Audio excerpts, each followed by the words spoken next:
on voit déjà daté. Au tout début de cette nouvelle année scolaire 2024-2025, le ministère de l'Éducation nationale et de la formation professionnelle veut redire son engagement à contribuer à la restauration de l'autorité de l'école, qui est le terme pour le lancement de cette année académique. Restaurer l'autorité de l'école.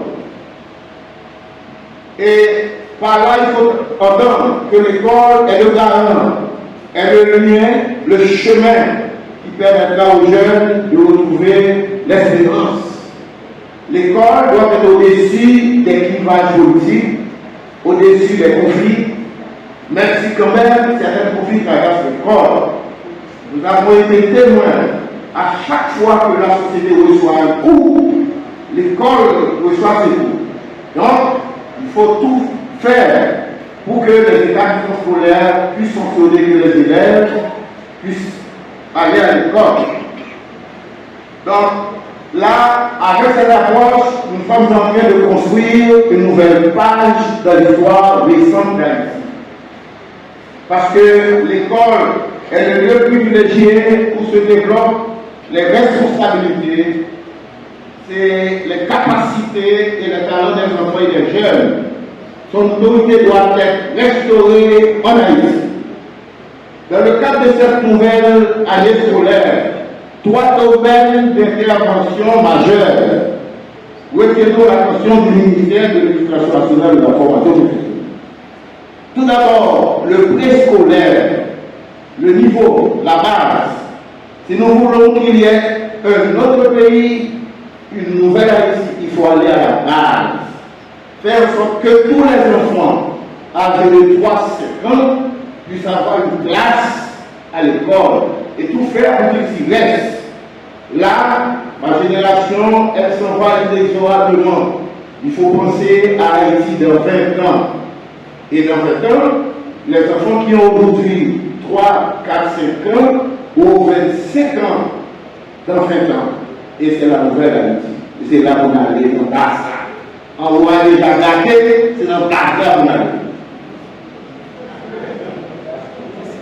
En ce qui concerne le préscolaire,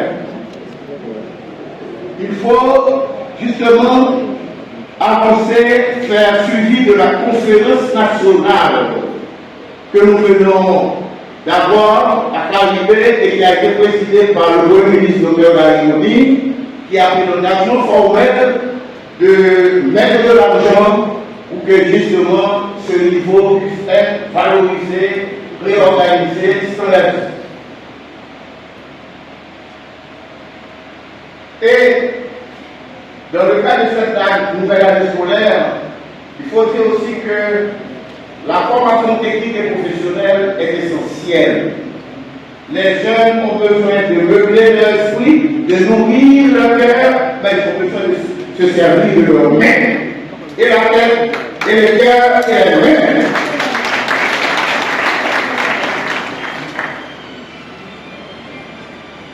Pour une conférence nationale sur le préscolaire, les échanges qui ont eu lieu dans le cadre de cette conférence nous ont permis de toucher du doigt la nécessité d'améliorer le curriculum du préscolaire. Chers parents, chers amis, le préscolaire, ce n'est pas l'école. C'est avant l'école. Donc c'est l'éducation initiale. N'importe qui n'est pas autorisé à s'adresser aux enfants. Les personnes, il y a une noblesse. Il faut considérer les enfants comme des êtres nobles. Avec l'appui du Bureau international de l'éducation de l'UNESCO, le ministère de l'Éducation nationale et de la formation professionnelle procédera à la révision du curriculum. Qu'est-ce qu'on enseigne autour de ici? Qu'est-ce qu'il doit apprendre? Pré-langage, pré-calcul, pré-position, qu'est-ce qu'il doit apprendre? C'est qui nous incitera à élaborer des programmes de formation initiale et en cours d'emploi à l'intention des éducatrices et éducateurs du préscolaire, ceux qui sont déjà dans les centres préscolaires et ceux qui se destinent à intervenir dans ce sous-secteur de l'éducation. Il s'agit là, vous l'avez compris, d'un vaste chantier qui s'étalera sur plusieurs années scolaires. Par ailleurs, avec l'assistance technique et financière de l'UNICEF, dont je salue la représentation parmi nous, le principal partenaire du ministère pour ce sous-secteur, une enquête nationale va être lancée rapidement pour voir l'état de la situation. Pour ce qu'il s'agit du nouveau secondaire, le deuxième palier, nous comptons le consolider. Le ministère de l'Éducation nationale et de la formation professionnelle doit rattraper un véritable regard. Tous les pays de la région, tous les pays, vraiment tous les pays, ont fait des bons en avant au niveau de l'enseignement secondaire, de la formation technique. Et nous, il faut rattraper le temps d'énergie. Pour avoir été directeur de l'enseignement secondaire moi-même, je suis bien au courant de l'une des innovations majeures de la rénovation du secondaire qui permettra de diversifier la formation donnée au secondaire. Au point que les élèves qui ont fait le choix et qui ont été orientés en ce sens peuvent au terme de leurs études détenir et avoir un bac technique qui les habilite à intégrer le marché du travail pour devenir des potentiels entrepreneurs. Sur ce point, je salue les efforts qui ont été entrepris par mon prédécesseur, le ministre Mani. Le ministère de l'Éducation nationale est en pourparlers avec plusieurs partenaires pour introduire les filières techniques à partir de la troisième année du secondaire. La semaine dernière, nous avons lancé la filière technologique pour que justement les jeunes, parce qu'on se dit à quoi ça sert que les élèves connaissent toutes les formules de mathématiques par cœur. Si en bout de ligne, ils ne savent pas quelle est l'utilité pratique d'une formule de mathématiques. Donc, la filière technologique est le chemin, et l'ambassadeur de filière et le représentant technique ont mis l'accent sur la formation technique. S'agissant justement de la formation technique et professionnelle, elle doit être en adéquation avec l'enseignement secondaire. En ce sens, l'inauguration du centre de formation technique et professionnelle Paolo Ferré permet d'envisager l'ouverture des filières techniques de certains établissements du secondaire de la ville des Cayes. Dans certains cas, il sera même possible de penser carrément à des lycées techniques qui donneront une orientation professionnelle à l'enseignement grâce à ce centre de formation technique. Il y a des mondes qui va des qualifications. Il faut bosser tout le monde, les professeurs qui ont formé le Brésil vont budgétiser et nommer, pressé.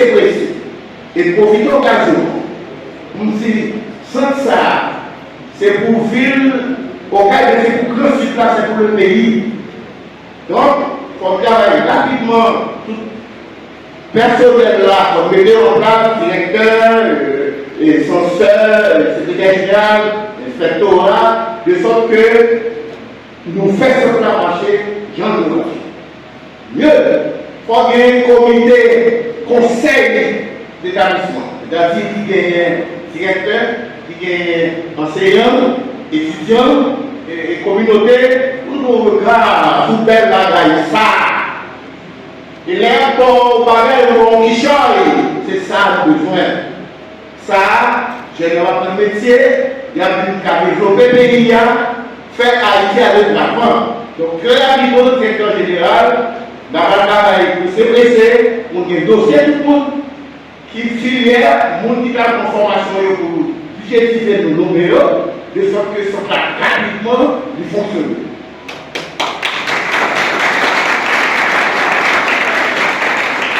C'est le moment de remercier le gouvernement de la République et le gouvernement de la République fédérative du Brésil pour avoir mis à la disposition de la jeunesse haïtienne et du gouvernement ce centre de formation technique professionnelle.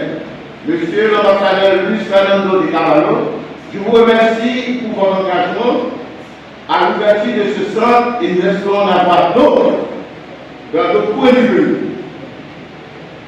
Et ces remerciements s'étendent aussi et aux représentants du PNUD et qui m'a surpris, je ne savais pas qu'il avait fait ses premiers pas ici dans le sud à l'âge de 2 ans. Je demande les choses d'applaudissement pour lui.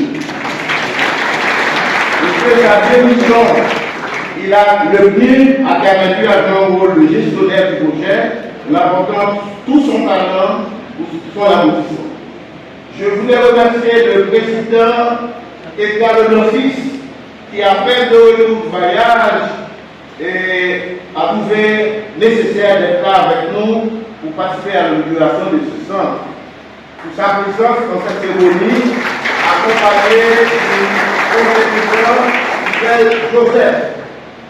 Et je voulais aussi remercier le chef du gouvernement empêché qui n'a pas pu être là pour tout son apport à la cause de l'éducation d'Haïti, pour l'engagement qu'il a pris et qui concrètement s'est matérialisé en augmentant le budget de l'éducation. Monsieur le directeur de cabinet, hier je transmets des remerciements au docteur et premier ministre, docteur Gary Galiponi, pour avoir tenu sa promesse. Martin nous qu'il a merci. Tout dit ça, le ministère a rien avec nous. Pinga cherche au crasé, pinga crasé, pinga volé, pinga. C'est dégagé qui donne nous pour nous faire une gestion rationnelle pour permettre ça, permettre le développement de ce sud-là et pour nous tous jeunes qui démarrent l'année scolaire, nous disons vive l'école, nous travaillons pour restaurer le modèle de l'école. Merci beaucoup.